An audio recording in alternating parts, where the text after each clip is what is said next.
자, 우리 다른 광고 없으시면 우리 하나님 말씀 같이 보시겠습니다. 요한복음 20장 19절에서 23절까지 말씀입니다. 제가 한 절 읽고 여러분들이 한 절 읽고 해서 같이 교독하시겠습니다. 이날 곧 안식 후 첫날 저녁 때 제자들이 유대인들을 두려워하여 모인 곳의 문들을 닫았더니 예수께서 오사 가운데 서서 이르시되 너희에게 평강이 있을지어다. 이 말씀을 하시고 손과 옆구리를 보이시니 제자들이 주를 보고 기뻐하더라. 예수께서 또 이르시되 너희에게 평강이 있을지어다. 아버지께서 나를 보내신 것 같이 나도 너희를 보내노라. 이 말씀을 하시고 그들을 향하여 숨을 내쉬며 이르시되 성령을 받으라. 같이 읽겠습니다. 너희가 누구의 죄든지 사하면 사하여질 것이요 누구의 죄든지 그대로 두면 그대로 있으리라 하시니라. 아멘. 오늘 부활의 아침인데요. 부활하신 예수님께서 오셔서 우리에게 주신 메시지가 있습니다. 굉장히 많습니다. 굉장히 많은데 오늘 함께 보기를 원하는 것은 왜 예수님께서 십자가에 돌아가셨는지, 예수님께서 그 십자가에 돌아가시고 부활하신 다음에 오셔서 제자들에게 성령을 주십니다. 성령을 주시겠다고 말씀하십니다. 그리고 두 번째로 우리에게 왜 성령이 필요한지를 함께 나누려고 합니다. 그래서 두 가지만 오늘 함께 나누기를 원합니다. 자, 부활하신 예수님께서 오셔서 저녁에 찾아오시죠. 찾아오셔서 너에게 뭐 평강이 있을지어다. 그리고 자기가 부활하신다는 것을 실제로 보여주십니다. 손도 보여주시고 옆구리도 보여주시고 그렇게 하십니다. 그러면서 굉장히 중요한 말씀을 하십니다. 21절에 보시면요. 그들을 향하여 숨을 내쉬며 이르시되 성령을 받으라 그러십니다. 숨을 후 하고 내쉬며 성령을 받으라 그러셨습니다. 많은 신학자들이 이게 뭘 말하는 거냐 하면 창세기 2장 7절에 하나님께서 처음 사람을 창조하셨을 때 그들에게 생기를 불어넣으시죠. 아담의 코에 생기를 불어넣으시며 그리고 그들에게 생명이 되게 하시지 않습니까? 근데 그 사건이 오늘 부활하신 예수님께서 사람들에게 또 실제로 그들에게 보여주십니다. 물론 성령을 이날 받은 것은 아닙니다. 우리가 잘 아는 것처럼 오순절날 성령께서 임하시는 것입니다. 그런데 예수님께서 그날 공포적으로 아주 이렇게 퍼블릭하게 성령을 받으라 이렇게 말씀을 하시는 거죠.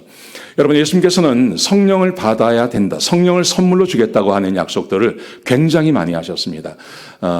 특별히 요한복음 14장에 보시면 내가 아버지께 구하겠으니 그가 또 다른 보혜사를 너희에게 주사 영원토록 너희와 함께 할 거다.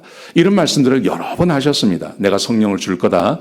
내가 성령을 보내어 줄 거다. 내가 너희에게 성령을 줄 거다. 이런 약속들을 참 많이 하셨는데 부활하신 예수님께서 그 약속대로 제자들에게 성령을 받으라 하고 이렇게 후 하고 숨까지 내쉬면서 그렇게 말씀을 하신다는 것이죠.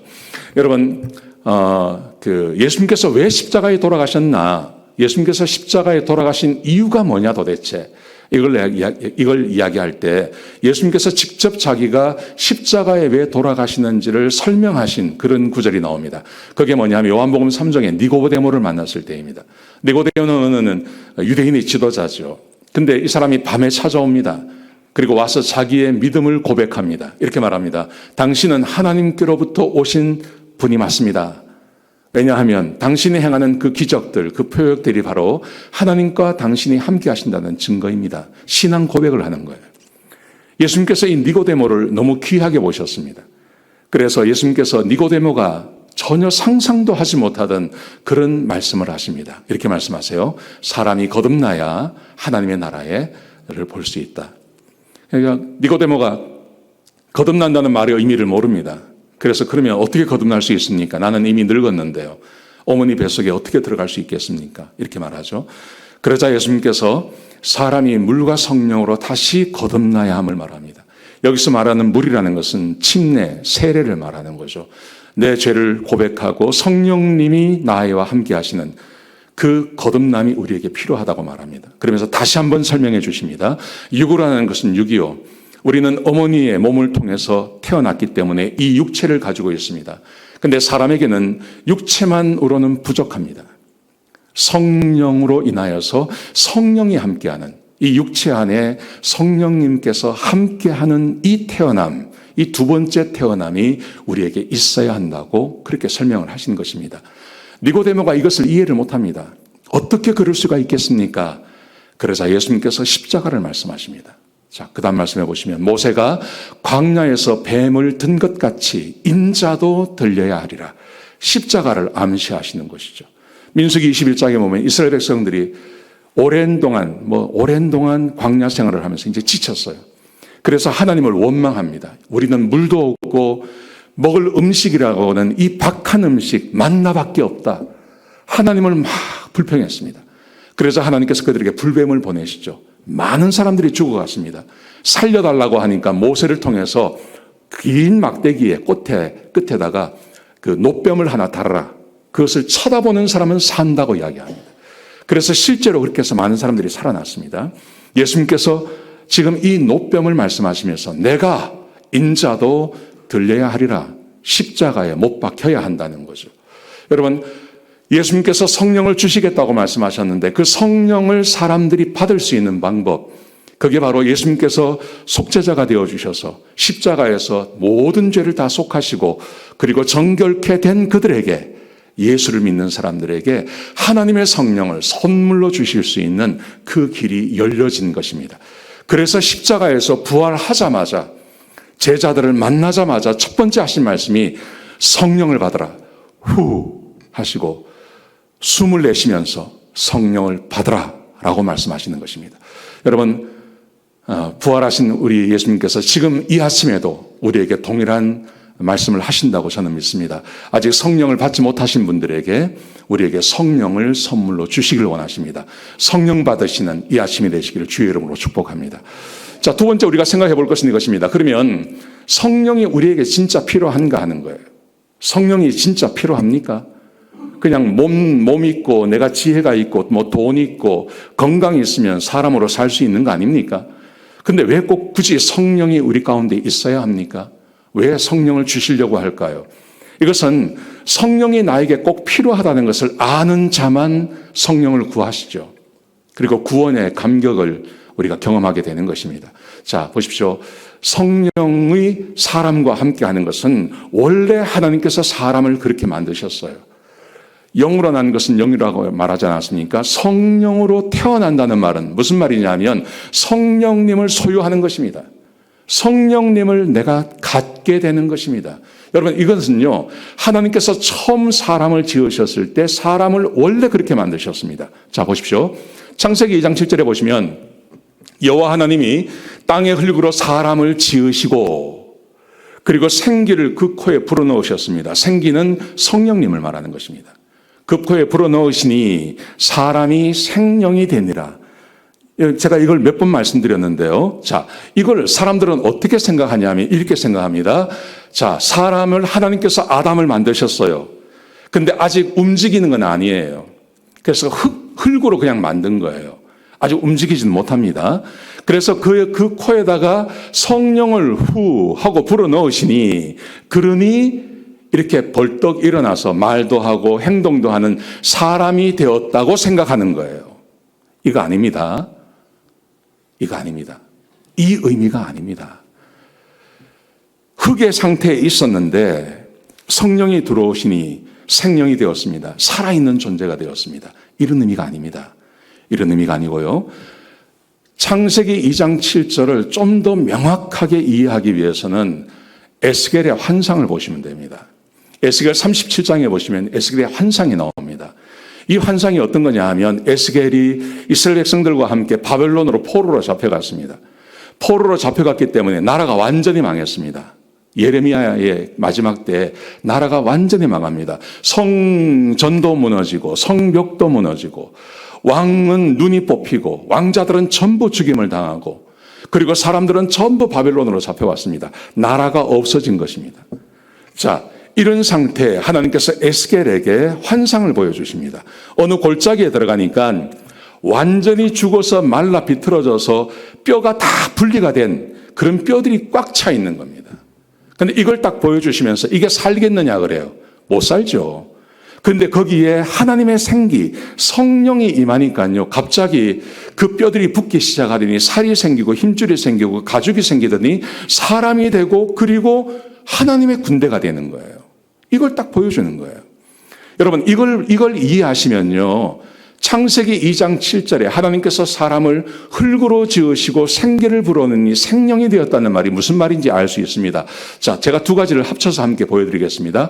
흙으로 사람을 지으시고 만들어진 사람, 이제 막 만들어졌는데 아직 성령이 들어오지 않은 사람은 에스겔에서는 뭐라고 하냐면 마른 뼈라는 겁니다. 마른 뼈. 보세요. 마른 뼈가 꽉 찼죠? 뼈만 남았습니다.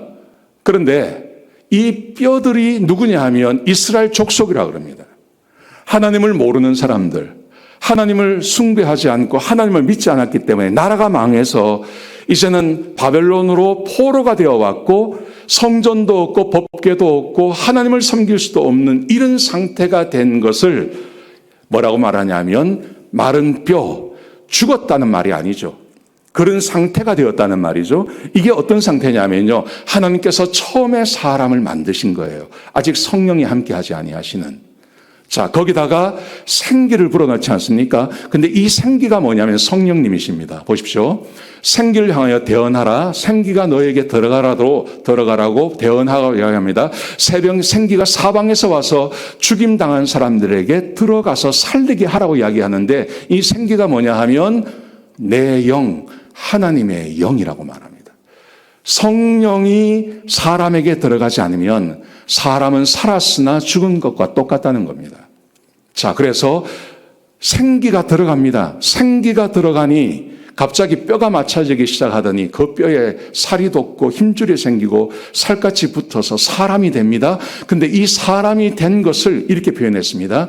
내가 생기를 너에게 들어가게 하리니 너희가 살아나리라.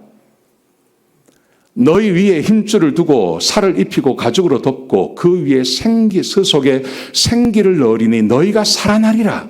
살아난다, 살아난다는 말을 계속 반복합니다. 살아난다는 게 뭐냐 하면 이렇게 말합니다. 또 내가 여호와인 줄 너희가 알리라.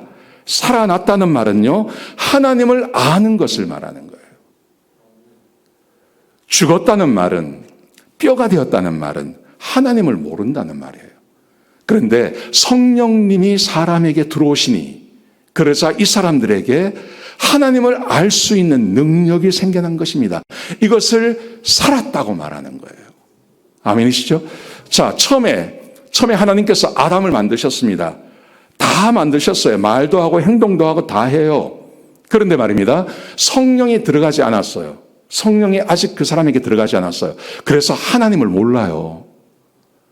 우리는 이렇게 생각합니다. 하나님하고 나하고 우리가 하나님의 형상으로 지원받았다 그러니까 하나님과 내 사이가 별거 아니라고 생각해요. 여러분, 그런데 하나님을 보십시오. 하나님이 이 온 우주를 만드셨습니다. 이 거대한 우주를 만드셨습니다. 최근에 천체 물리과학자들이 뭘 발견했냐면요. 우주의 나이가 135억 년이 됐다 그래요. 137억 년이 되었다 그래요. 그런데 지금 제임스 웹이라고 하는 망원경을 천체 우주 망원경을 발견하지 않았습니까? 이거는요, 어디까지 보냐 하면 135억 년이 된 원시 은하를 발견한 거예요. 지금까지 천체 물리학자들이 뭐라고 말을 했냐 하면 처음에 빅뱅이 터져서 거기서 은하, 지금 우리 지구가 속해 있는 이 은하를 만드는데 최소한 10억 년이 걸릴 거라고 그랬어요. 그래야 빅뱅이 터지고 막 안에서 여러 가지 사건이 벌어지면서 우주의 그 은하의 중심에 뭐라 그러죠? 뭐라 그러나? 이 말이 생각이 나야 되는데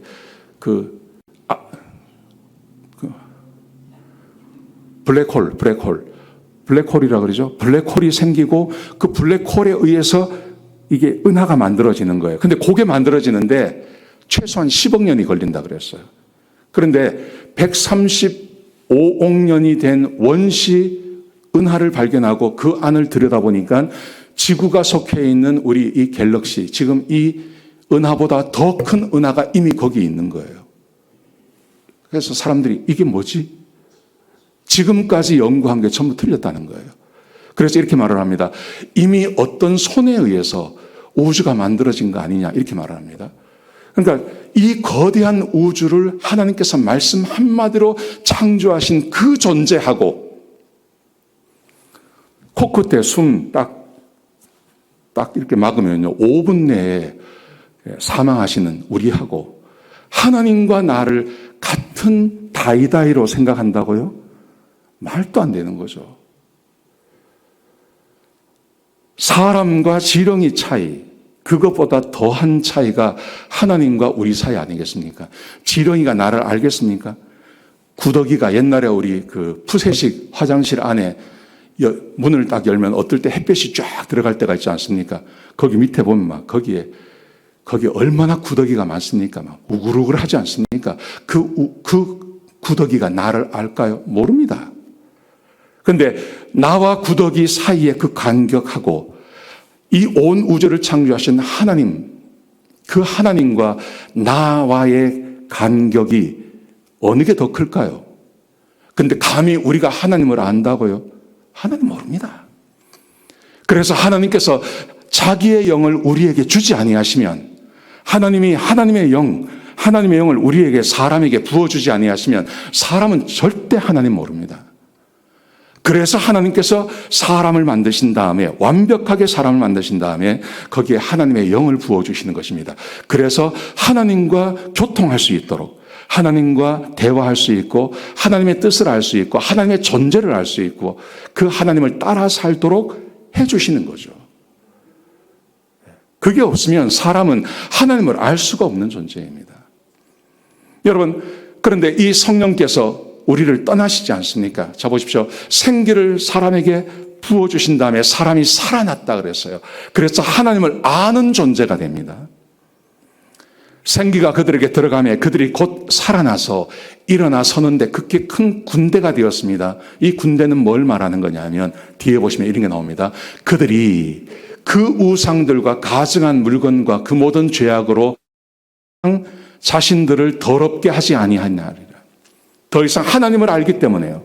하나님의 법을 알고 하나님의 뜻을 알기 때문에 이제 이스라엘 백성들이 성령이 함께 하시니까 더 이상 우상을 섬기지 아니하고 더 이상 하나님이 아닌 것에 관심을 두지 않는, 그래서 하나님의 말씀과 하나님만 바라보는 그런 하나님의 백성, 하나님은 그들의 하나님이 되시고 백성은 하나님의 백성이 되는 이런 관계로 회복되어지는 것.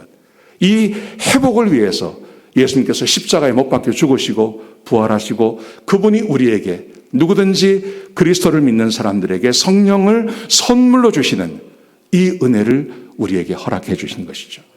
아멘이십니까? 예, 우리가 지난 40일 동안 여러 사람을 보지 않았습니까? 한나도 받고 다윗도 받고 사울도 받고 요나단도 받고. 여러분, 그 사람들의 차이가 뭘까요? 왜 사울은 그렇게 하나님의 말씀에 불순종할까요? 그 이유가 뭘까요? 성령입니다. 자, 이걸 지나가겠습니다.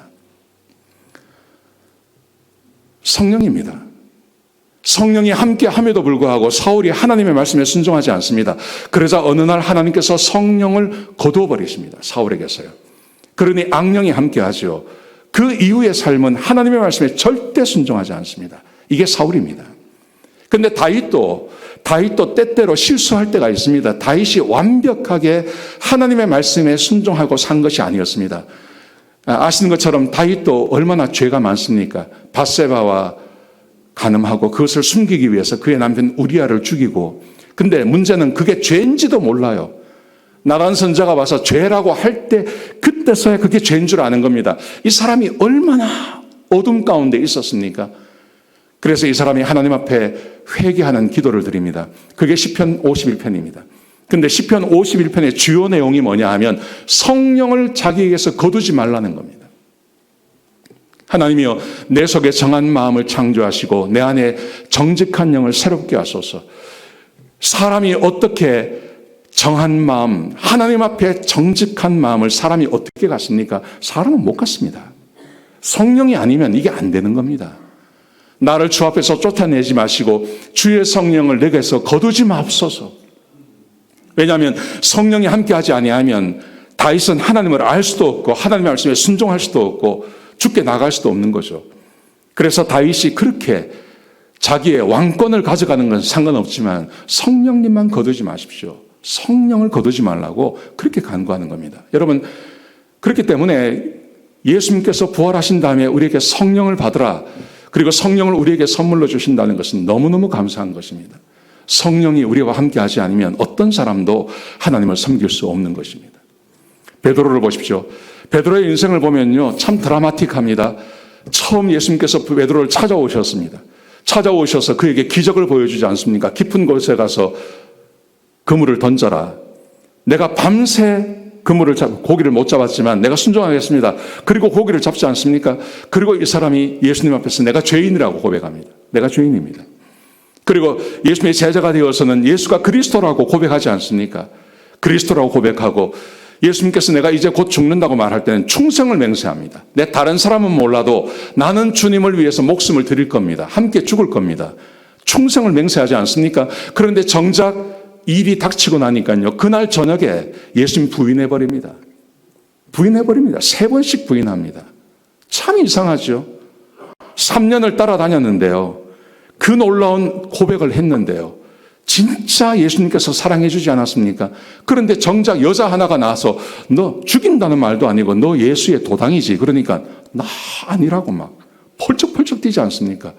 이게 어떻게 이런 일이 벌어질 수 있습니까? 거기다가 더 황당한 것은 부활하신 예수님을 만납니다. 부활하신 예수님을 만나는데 예수님께서 좀 변하셨어요. 3년 동안 자기들을 떠나신 적이 한 번도 없는데 그 예수님께서 자기들과 함께 하지 않습니다. 뭐라고 생각했을까요? 예수님께서 자기를 버렸다고 생각하는 거죠. 그래서 아이고 난 집에 갈란다. 난 그냥 집에 고향에 가서 그냥 고기나 잡고 살란다. 그리고 낙향해 버리지 않습니까? 정말 이상한 거예요. 베드로의 이 믿음이라는 것이 엎치락 뒤치락이 너무 심해요. 그런데 이 엎치락 뒤치락하는 이 믿음이 언제 자리를 잡고 극적인 변화가 생기냐 하면 오순절날 성령님이 그에게 오신 다음에야 베드로가 예수님이 누군지를 압니다. 그리고 그 예수님께서 왜 십자가에서 죽으셨고 자기가 받은 성령이 무엇인지 알고 그리고 그 예수님을 위해서 자기의 목숨을 드리지 않습니까? 성령이 아니었으면 베드로는 베드로 될 수 없는 거예요. 그냥 짱돌 되고 끝나는 거예요. 자, 보십시오. 베드로가 이렇게 말을 합니다. 그가 하나님께서 정하신 뜻과 미리 아신 대로 내어준 바 되었거늘 너희가 보는 자들의 손을 빌려 못 박아 죽였으나 하나님께서 그를 사망의 고통에서 풀어 살리셨으니 이는 그가 사망에 매여 있을 수 없었음이라. 예수님의 죽으심과 부활을 이해하는 겁니다. 성령이 오시기 전까지는 이걸 이해를 못했습니다. 아니 부활할 거 왜 죽냐고, 저분이 분명히 하나님의 아들이 맞는데 왜 돌아가시냐고 이해를 못하는 겁니다. 근데 성령이 오시니까요, 하나님의 영이 그에게 임하니까 신구약 성경 자기가 알고 있는 모든 성경이 꿰어지는 겁니다. 그리고 그가 이해가 되게 됩니다. 하나님께서 죽이셨고 하나님께서 살리셨다고 말하지 않습니까? 그리고 이렇게 말합니다. 왜 죽으시고 부활하셨는지 이렇게 설명합니다. 33절에 보시면요, 하나님이 오른손으로 예수를 높이심에 그가 약속하신 성령을 아버지께 받아서 너희가 보고 듣는 이것을 부어주셨느니라. 우리에게 성령을 주시기 위해서 하나님께서 약속하신 구약 성경에 그렇게 많이 약속하셨던 그 성령님을 우리에게 부어주시기 위해서 하나님이 인간의 몸을 가지고 오셨고 그분이 사람의 손에 의해서 죽임을 당하시고 부활하시고 승천하셔서 약속하신 그 성령을 지금 우리에게 부어주셨습니다. 그리고 너희도 예수 믿고 성령을 선물로 받으라고 말하는 겁니다. 사랑하시는 성도 여러분, 이 부활의 아침에 우리가 하나님께 감사해야 될 것 참 많이 있죠. 그 중에서 정말 감사해야 될 것, 내가 하나님을 믿는다는 겁니다. 내가 지금 이 자리에 여기 와 있다는 겁니다. 여러분, 지금 이 세상에 오늘 날씨가 얼마나 좋습니까?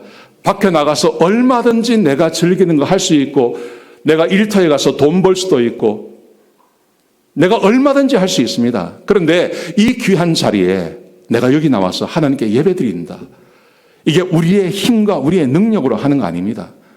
하나님께서 우리에게 성령을 선물로 주셔서 우리가 여기 나오지 않으면 못 베기는 그런 갈급한 마음과 감사한 마음이 우리에게 주어진 것이죠. 이게 하나님의 선물인 것입니다. 아멘이시죠? 예, 그러므로 우리의 남은 여생, 우리는 사울처럼 살 수 없습니다. 우리는 다윗처럼 살 것입니다.